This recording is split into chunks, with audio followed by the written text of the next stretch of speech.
ସାଗରଙ୍କ ମୃତ୍ୟୁ ରହସ୍ୟ ଉପରୁ ପରଦା ଉଠିବ ଆଉ ଅଳ୍ପ ସମୟରେ ଜଣା ପଡ଼ିଯିବ ସବୁ ସତ କଥା। ଦର୍ଶକ ବନ୍ଧୁ, ସିସିଟିଭିରେ ହ୍ୟୁମାନ ସାଗରଙ୍କ ମୃତ୍ୟୁ ରହସ୍ୟ ଲୁଚି ରହିଛି।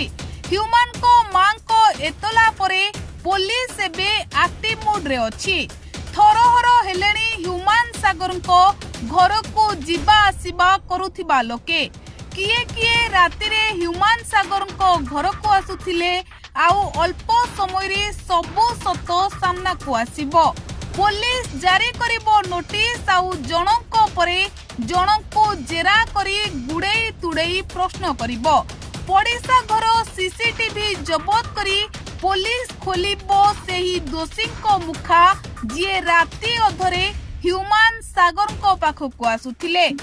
ଆଉ ଦର୍ଶକ ବନ୍ଧୁ, କୁହାଯାଉଛି ଯେ ଅର୍ପିତା ଚୌଧୁରୀ ରାତି ହେଲେ ହ୍ୟୁମାନଙ୍କ ପାଖକୁ ଆସୁଥିଲେ ଆଉ ଅର୍ପିତା ଚୌଧୁରୀଙ୍କ ନାମରେ ହ୍ୟୁମାନ ସାଗରଙ୍କ ମା ବଡ଼ ସାଂଘାତିକ ଅଭିଯୋଗ ଆଣିଛନ୍ତି।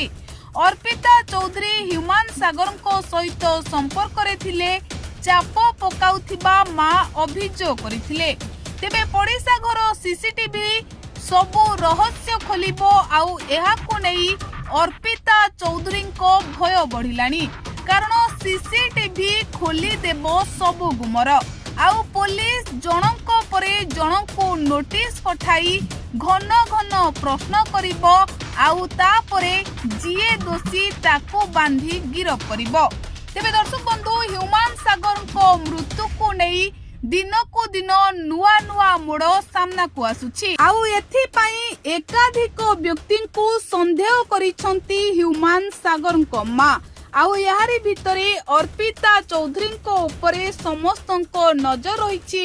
ସମସ୍ତେ ଅର୍ପିତା ଚୌଧୁରୀଙ୍କୁ ସନ୍ଦେହ କରୁଛନ୍ତି। ତେବେ ଦର୍ଶକ ବନ୍ଧୁ, ପଡ଼ିଶା ଘରର ସିସିଟିଭି ଜବତ ହେଲେ ସବୁ ସତ ସାମ୍ନାକୁ ଆସିବ ବୋଲି ଲୋକେ କହୁଛନ୍ତି। ଆଉ ଲୋକେ ଏହା ମଧ୍ୟ କହୁଛନ୍ତି ଯେ ଅର୍ପିତା ଚୌଧୁରୀ ଏବେ ଭୟଭୀତ ହୋଇ ଥରହର ହେଉଥିବେ।